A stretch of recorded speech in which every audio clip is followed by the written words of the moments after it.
본문 4장, 요한계시록 4장 5절에 보면 이렇게 시작합니다. 보좌로부터 번개와 음성과 우레소리가 나고, 이렇게 시작합니다.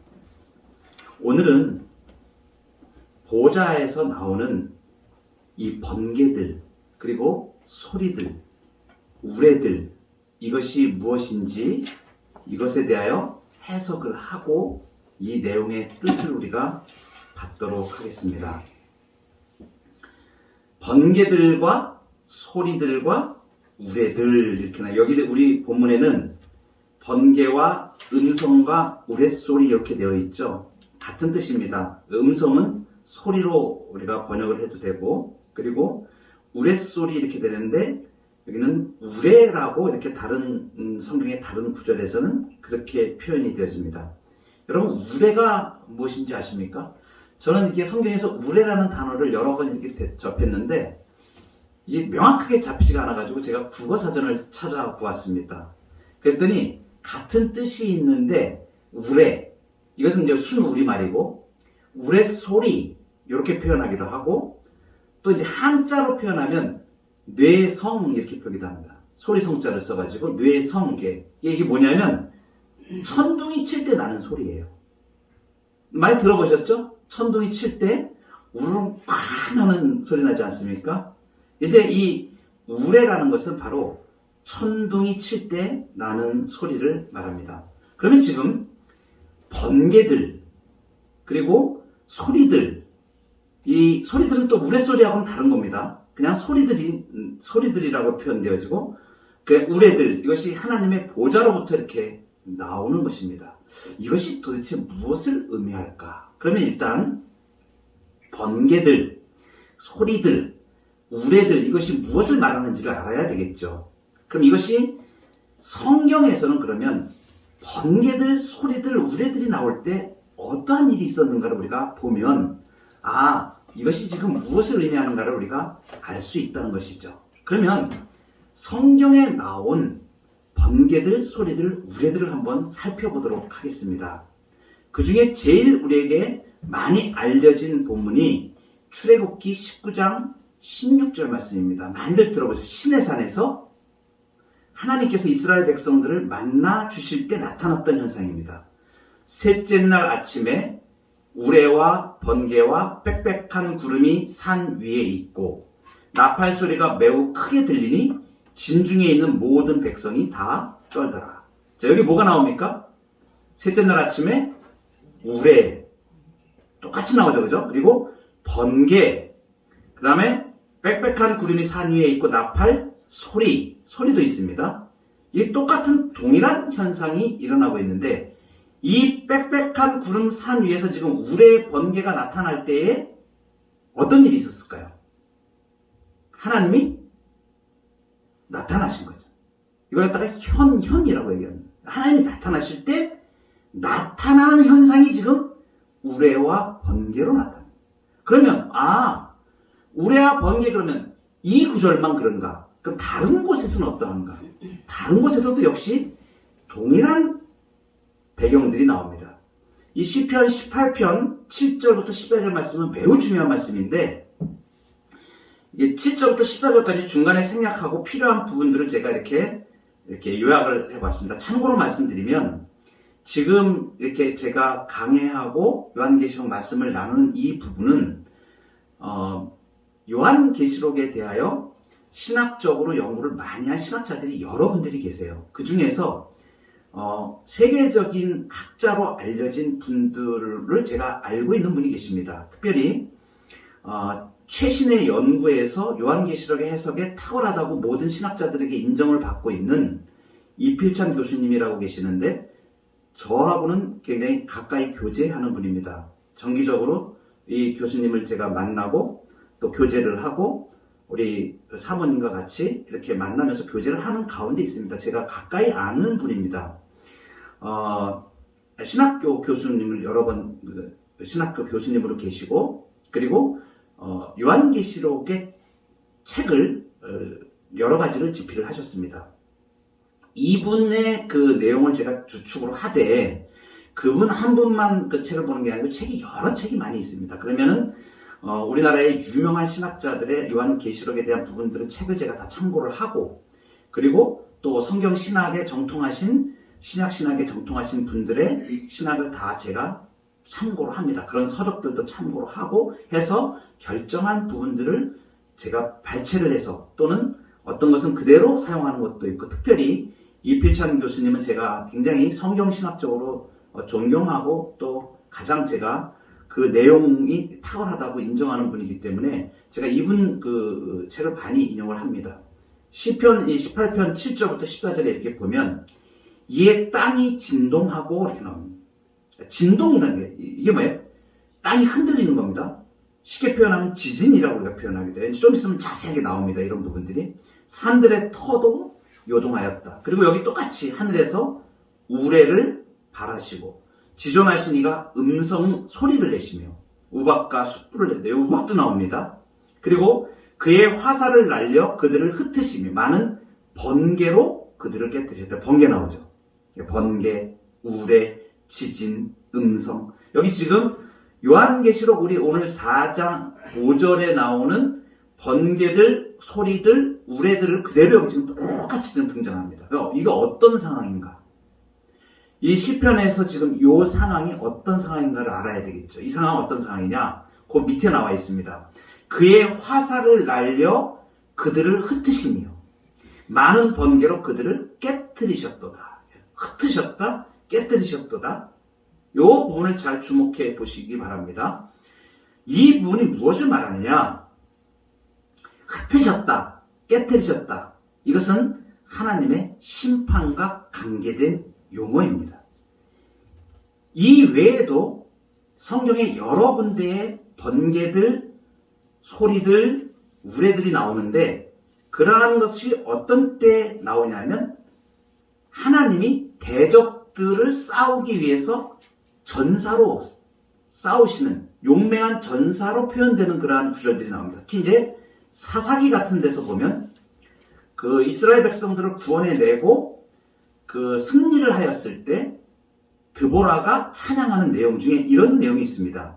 여호와여 주께서 세일에서부터 나오시고 에돔 들에서부터 진행하실 때에 땅이 진동하고 땅이 진동하는 그리고 하늘이 물을 내리고 구름도 물을 내렸나이다. 산들이 여호와 앞에서 진동하니 진동한다, 떤다, 지진이 일어난다 이런 표현들을 하고 있습니다. 어느 때입니까? 하나님께서 대적을 깨뜨리시고 심판하시는 그 정황, 그런 상황 가운데에서 번개들, 소리들, 우레들이 등장하는 걸 볼 수 있습니다.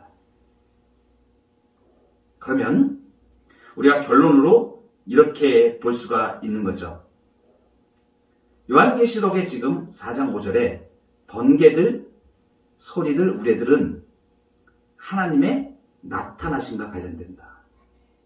그리고 그 나타나시는데 어떤 나타나심인가? 흩으시고 깨뜨리시는 심판주로 오시는 하나님을 지금 표현하고 있는 것입니다. 자, 그러면 그렇게 확신할 수 있는 성경적인 근거가 어디 있는가? 이제 요한계시록 우리가 이제 열어서 이제 들어가기 시작합니다. 요한계시록 열어서 들어갈게요. 요한계시록 8장 5절에 가면 똑같은 표현이 지금 나와요. 어떻게 나오냐면 앞에 같이 한번 읽어보도록 할까요? 시작.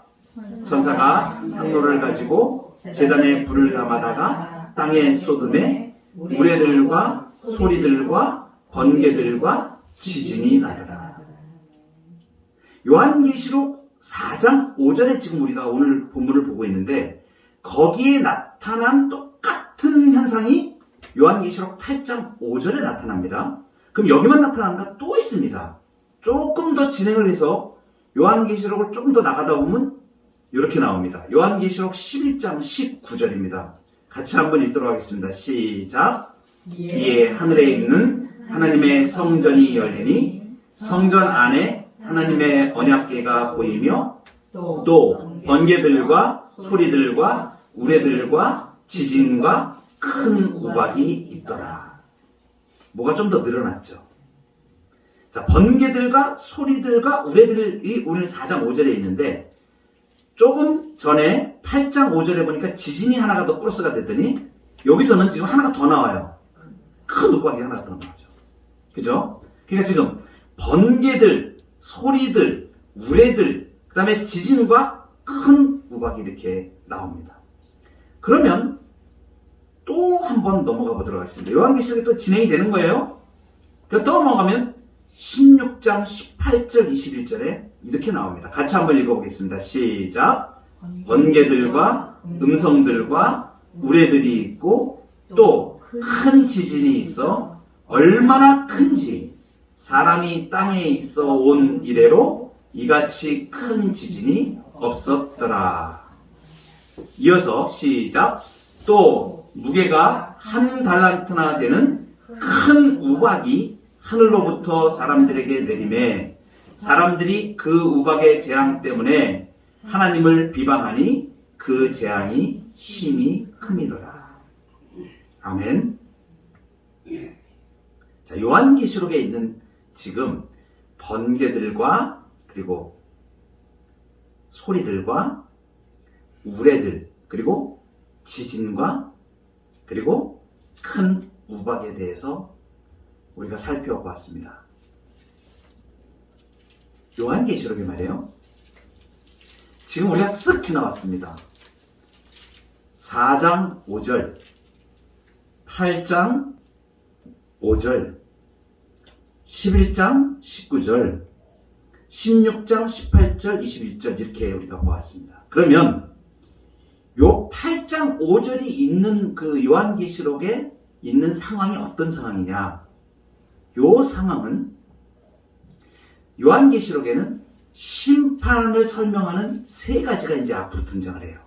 그 뭐냐면 7인이 등장을 합니다. 그냥 이런 게 있구나라고만 지금 이해를 하시면 돼요. 나중에 이런 부분들은 자세하게 다루게 됩니다.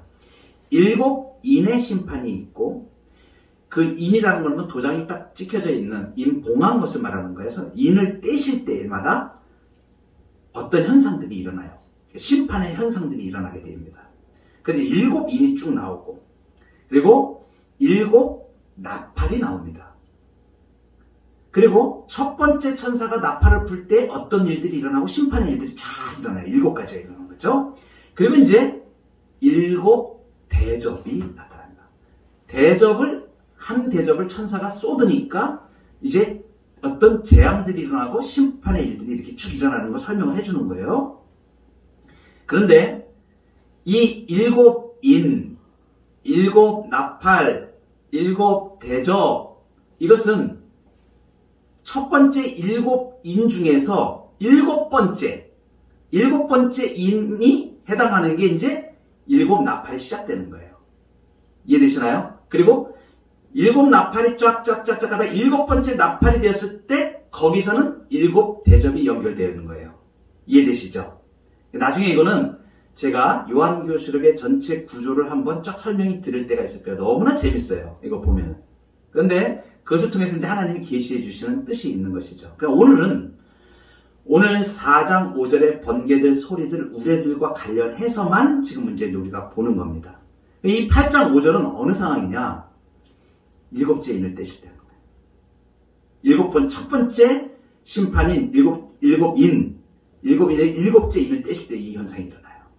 그리고 넘어가면 11장 19절에 이거는 7번째 나팔이 이럴 때 이 현상이 일어납니다. 그리고 또 재밌는 거는 뒤에 가서 요한계시록 16장 18절 21절을 가서는 7 금대접, 7번째 금대접이 쏟아질 때에 이 일이 일어납니다. 너무 신기하죠? 그래서 이걸 갖다가 도표로 정리하면 너무 재밌게 이렇게 정리가 돼야죠. 이게 지금 말씀드린 거를 한 도표로 이렇게 모아서 지금 설명을 해드리는 겁니다. 이 왼쪽에 보시면 제가 말씀드렸던 처음에 4장 5절, 그리고 8장 5절, 11장 19절, 16장 18절 이렇게 나갑니다. 사진은 굳이 안 찍으셔도 됩니다. 나중에 유튜브에 제가 방송으로 이 화면을 그대로 올려드릴 겁니다.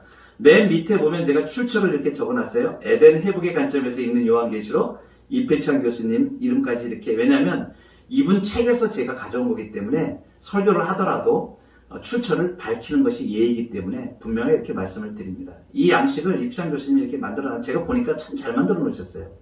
그래서 이제 표현 양식을 보면, 보세요. 우리가 오늘 보는 본문 4장 5절에는 번개들, 소리들, 우레들 이렇게 나오죠. 그죠? 이건 지금 어느 국면에서 지금 보이는 거예요? 하늘에 요한이 성전문이 열려지는, 하늘문이 열려지는 그 환상을 보는 국면에서 지금 나타나는 현상이죠. 그래서 하늘 성전 환상 위치를 지금 말씀드렸고, 8장 5절은 우레들, 소리들, 번개들하고 뭐가 추가가 되나요? 지진이 추가됐죠. 그래서 위치는 어디에? 7번째 인심판 하는 거기에서 요 8장 5절이 나오는 겁니다. 그리고 11장 19절은 번개들, 소리들, 우레들, 지진, 큰 우박하고 큰 우박이 더 포함되었죠. 이건 7번째 나팔 심판에서 나옵니다. 그리고 16장 18절, 21절 합쳐서 번개들, 소리들, 우레들, 큰 지진. 지진이 이제 큰 지진이 되어버린 거예요. 그리고 큰 우박, 이렇게 7번째 대접 심판 이렇게 나와 있습니다. 여러분, 이것은 이제 우리가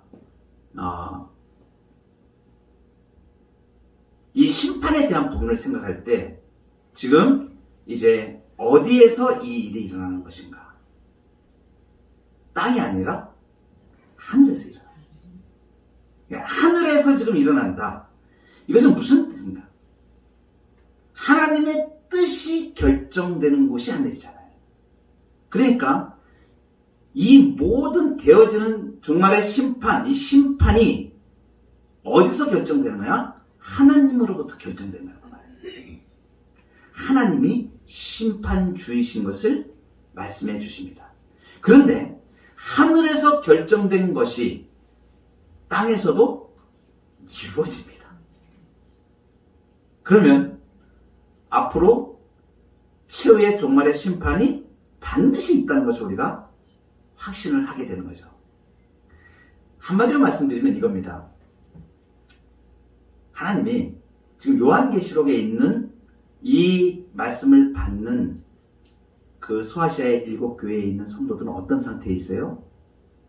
로마의 지배 아래 가운데 예수 믿는다고 죽임을 당하고 박해를 당하고, 그리고 거기 자기들의 상인 조합에서 축출당하고 경제적인 활동도 마음대로 할 수 없고 힘들고 피곤하고, 예수 믿으면 잘 먹고 잘 살아야 되는데 그렇지 않고 오히려 괴롭힘을 당하고 박해를 당하고 살해의 위협을 당하고 이렇게 살고 있는데 하나님 지금 어떻게 하신다는 거예요?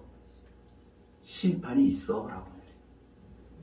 조금 있으면 이 사람들 다 이 역사를 심판하셔, 이렇게 말씀하시는 거예요. 하나님이 지금 성도들에게 뭘 보여주시는 거예요? 걱정하지 마. 하나님이 이거 다 보고 계셔. 지금 이 현실을 다, 역사를 다 보고 계셔. 그러니까 걱정하지 마. 하나님이 심판하신다는 것을 확신시켜주고 성도들이 용기를 가지고 지금 있는 현실을 참아내고 견뎌낼 수 있도록 위로하시고 격려해 주십니다. 동일하게 이렇게 오늘 하나님이 우리들을 보호하고 계신다는 사실입니다. 여기 이제 제가 요한계시록의 4장 5절로부터 8장 5절, 11장 19절, 16장 18절 이렇게 3번 심판 때마다 나타나는 일을 말씀을 드렸는데 공통점이 있습니다.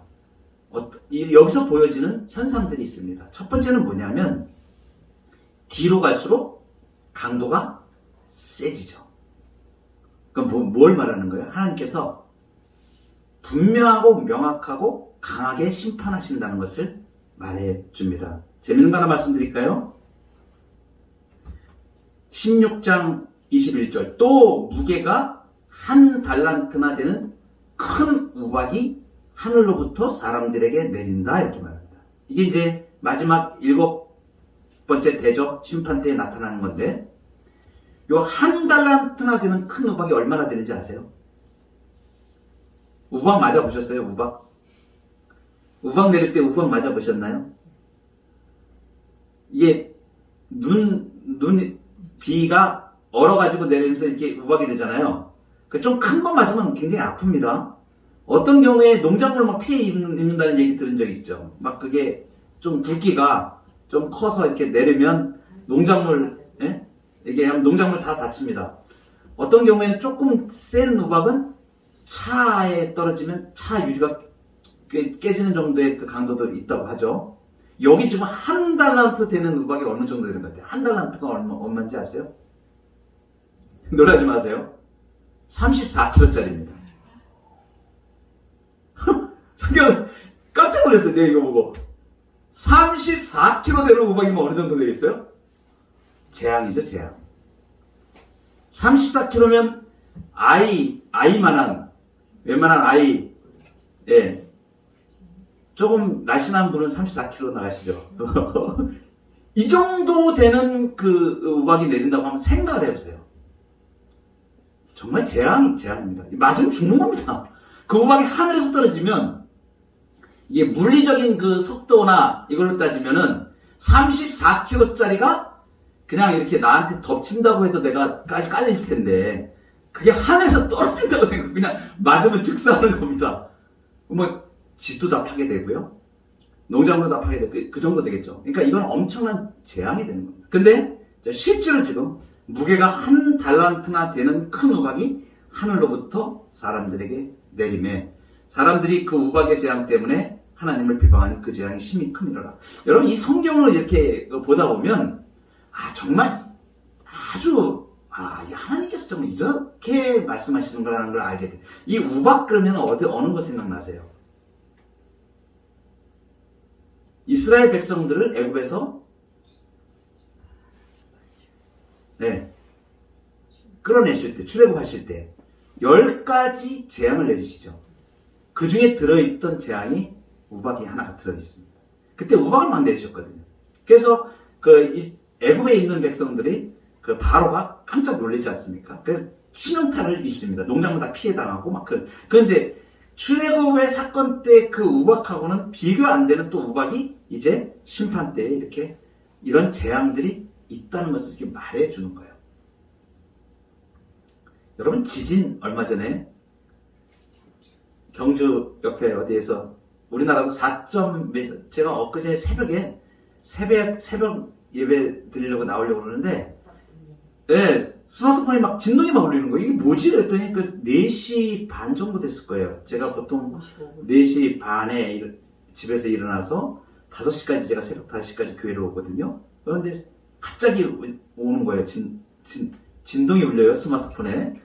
이제 지진이 났다고 알려주는 겁니다. 근데 4.3 지진 났다 그러더라고요. 그랬더니 좀 이따 정정해가지고 4.0이었다고 이렇게 얘기하죠.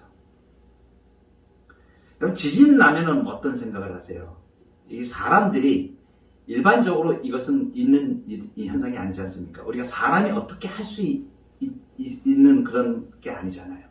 그럼 무엇을 우리가 보게 되냐면 하나님께서 이렇게 자연 현상들을 이렇게 이 특별한 자연 현상들을 통해서 하나님이 살아계심을 나타내시는 것을 나타낼 때가 굉장히 많구나라는 것을 우리가 보게 되어집니다.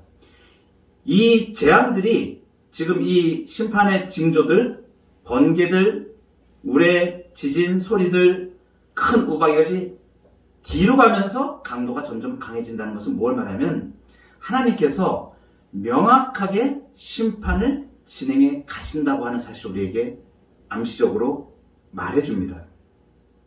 그리고 또 하나는 뭐냐면 아까 말씀드렸듯이 7번째 심판에 있는 거기에 해당하는 때에 이런 일들이 일어났죠. 7번째 인심판 때, 그리고 7번째 나팔심판 때, 그리고 7번째 대접심판 때. 이것은 뭘 말해요? 이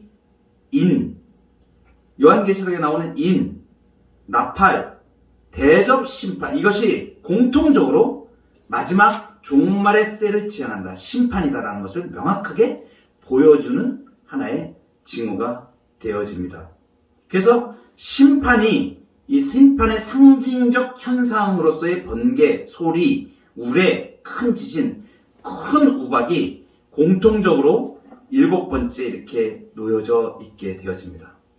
이제 전체를 종합하여 말씀을 드리겠습니다. 앞으로 일어날 미래의 종말적인 사건이 지금 하늘에서 지금 이미 하나님에 의해서 결정되고 있음을 우리에게 보여주고 있습니다. 한마디로 말하면 심판이 반드시 있습니다. 우리는 이것을 믿는 사람이지. 심판이 반드시 있습니다. 하나님의 심판이 반드시 있고, 그리고 이렇게 요한계시록을 통하여서 계속하여 보여주시는 것은 무엇을 우리에게 말씀해 주시면, 지금 이 우주의 모든 역사를 사람들은 감히 가늠할 수도 없는데 하나님은 이 역사를 지금 총괄하고 이끌고 계시다. 그리고 하나님의 통치 아래에 있다는 것을 보여주고 있습니다. 그래서 미래의 시간이 누구에게 달려있는가 하는 문제예요. 하나님께 달려있습니다. 우리의 미래의 모든 시간들이 지금 살아계신 하나님께 달려있다는 것을 우리에게 보여줍니다. 그리고 동시에 오늘 그러면 우리가 살고 있는 이곳은 사탄이 득세하는 현실을 우리에게 보여주고 있죠. 모든 악이 난무하고, 그리고 의인을 괴롭히고 있는 많은 일들이 있고, 그리고 억울하게 사람들을 짓밟는 일들이 많이 일어나고, 이런 세상에 속한 일들이 사탄의 보좌가 존재하는 것처럼, 그렇게 이 로마의 압제하에 있었던 이 요한계시록 정황에 있는 그 성도들이 있었던 상황과 그 이유도 마찬가지로 지금도 역시 얼마나 많은 전쟁들이 일어나고 얼마나 악한 일들이 많이 일어납니까? 사람을 죽이고 자기의 탐욕을 위해서 정말 악을 서슴없이 저지르는 그런 악한 사람들이 지구촌에 지금 얼마나 널려 있습니까?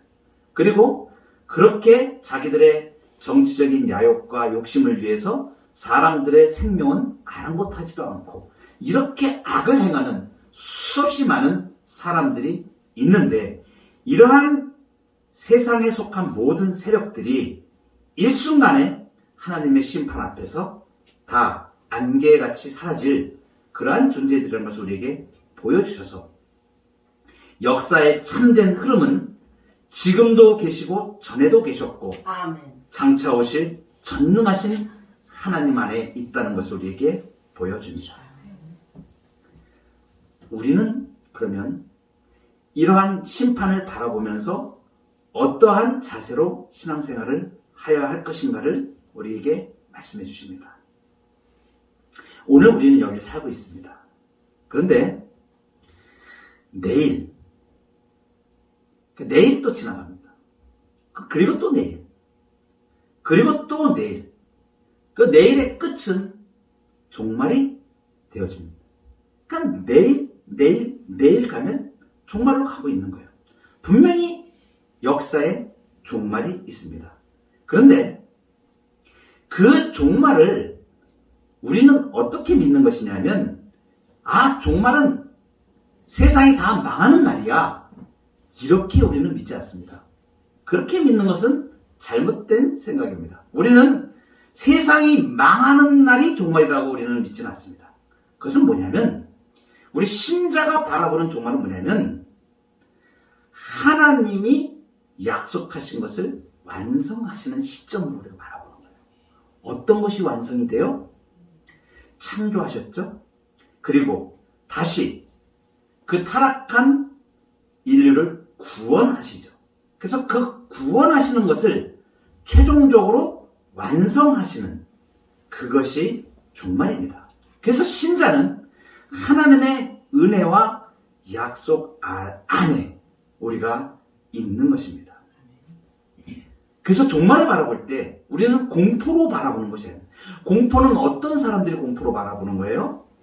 악한 자들, 하나님 앞에 회개하지 않은 자들, 하나님을 믿지 않는 자들은 정말로 그들의 영혼이 울부짖으며 지옥을 향하여 가게 되기 때문에 정말로 두려워할 사람들은 그 사람들입니다. 그러나 신자는, 우리가 예수 그리스도를 믿어 완전히 하나님 앞에 의롭게 된 사람들은 우리의 구원을 완전히 완성하시고 우리 눈의 눈물을 다 씻어주시고 우리를 완전하게 영원한 생명으로 우리와 교제하시는 하나님의 영원한 교제 가운데로 우리가 들어가는 그 구원의 완성이기 때문에 종말은 우리 신자들에게는 가장 기대가 되고 설레는 순간인 것입니다. 그래서 우리가 바라보는 종말은 하나님 나라의 완성이거든요. 구원의 완성이거든요. 그래서 우리가 그것을 바라보게 됩니다. 그러면 이 종말을 바라보는 신앙은 어떤 신앙의 자세로 우리가 이 땅을 살아야 하는가? 이것입니다. 우리가 새벽에 욥기를 통하여서 지금 은혜를 받고 있는데 여러분 이 땅의 역사의 이 모든 것들을 지금 누가 주관하고 계시는 거예요? 하나님이 주관하고 계십니다. 이것은 무엇을 말하냐면 이 세상 문제에 대하여 우리가 이 세상을 내가 다 책임져야 될 필요가 아무것도 없는 것이죠. 그리고 사회 문제들이 일어나는 것들에 대하여 내가 그것을 어떻게 할 수는 없습니다. 우리는 무엇을 믿는 거예요? 내가 할 수 없는 일, 내가 이해할 수 없는 가운데에서 그것을 누가 하고 계시는 것을 믿냐면 하나님께서 하나님의 섭리의 통치로 이끌어 가심을 믿고 나아가는 거다.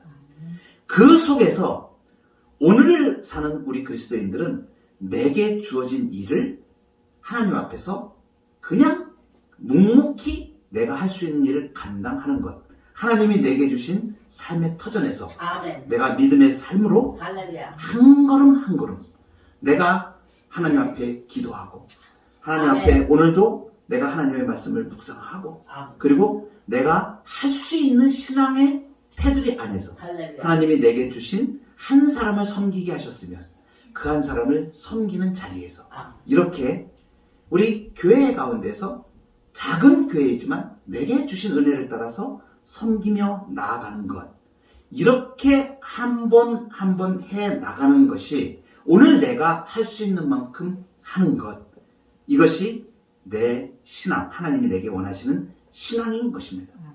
두 걸음을 우리가 뛰어갈 필요도 없고 사회 문제에 대해서 내가 그것을 다 해결할 것이냐 우리가 노심초사하면서 나서지 않아도 됩니다.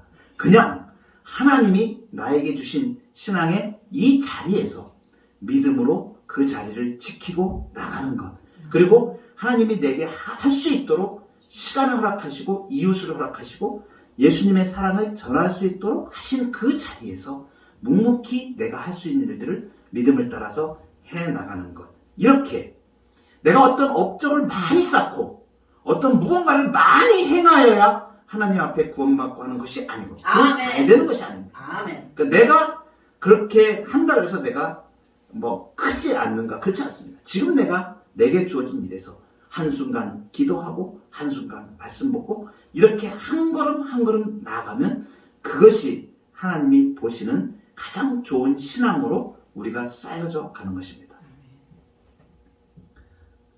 얼마 전에도 말씀을 드렸습니다. 하나님을 만나는 신앙은 시간이 필요합니다. 그 시간은 어떤 시간이냐? 마치 우리가 연애할 때 내가 사랑하는 사람을 한 번 만나가지고 사랑에 퍽 빠지지는 않습니다. 한 번 보고 호감이 가서 두 번째 만났는데 갑자기 눈에 불꽃이 튀고 세 번째 만났는데 마음이 쏙 뺏겨가지고 네 번째 만났는데 점점 멋있어 보이고 다섯 번째 만났는데 점점 사랑스럽고 여섯 번째 데이트하는데 맛있는 것도 많이 사주고 이런 만남을 통해서 정이 들고 그래 이 사람이구나 해서 사랑하게 되는 거예요. 한순간에 탁 봐도 내가 그냥 사랑이 다 이루어지지 않습니다. 하나님과의 만남이 마치 이어갔습니다. 어떨 때는 내가 힘이 들었는데 그때 살짝 하나님이 보여주세요. 너 힘들지? 이거 이렇게 해결될 수 있어. 하나님께서 이런 은혜를 주셨네? 아주 자그만 거예요. 잘 몰라요. 그런데 그렇게 한번 하나님 만나고 또 어떨 때 정말 마음이 막 무너져 내리고 막 속상했는데 세상 일 때문에 막 속상했는데 남편 때문에 속상했는데 그런데 하나님께서 어느 순간에 내 마음에 위로를 싹 주셔서 괜찮아. 그거 극복할 수 있어. 이렇게 용기 주시고 그래서 또 하나님 만나는 거예요. 그러니까 내 안에 계신 성령님께서 그렇게 나를 다스리시고 아멘. 조금씩 하나님이 만나주세요. 그 만남이 지속되어지고 오늘 하루에서 어떤 때는 하나님이 그렇게 인생을 살다 보면 아주 강력하게 나타나실 때가 있어요. 어떨 때는 정말 강력하게 하나님이 막 은혜를 쏟아 부으셔서 아멘. 막 나를 안아주시고 아멘. 막 나를 감싸주시고 아멘. 막 이럴 때가 느껴질 때가 있어요. 또 어떨 때는 잘 안 보일 때도 있어요. 하나님 계시나? 하나님 지금 내 말 듣고 계시나? 이렇게 생각이 될 때도 있어요. 그런데 오늘 한번 기도하고 그리고 또 그 하나님 만나고 세밀하게 말씀하시는 그 하나님 또 만나고 아멘. 이렇게 만나고 시간 속에서 오늘 하루를 살아가며 신앙생활을 할 때에 그 신앙이 쌓이는 겁니다.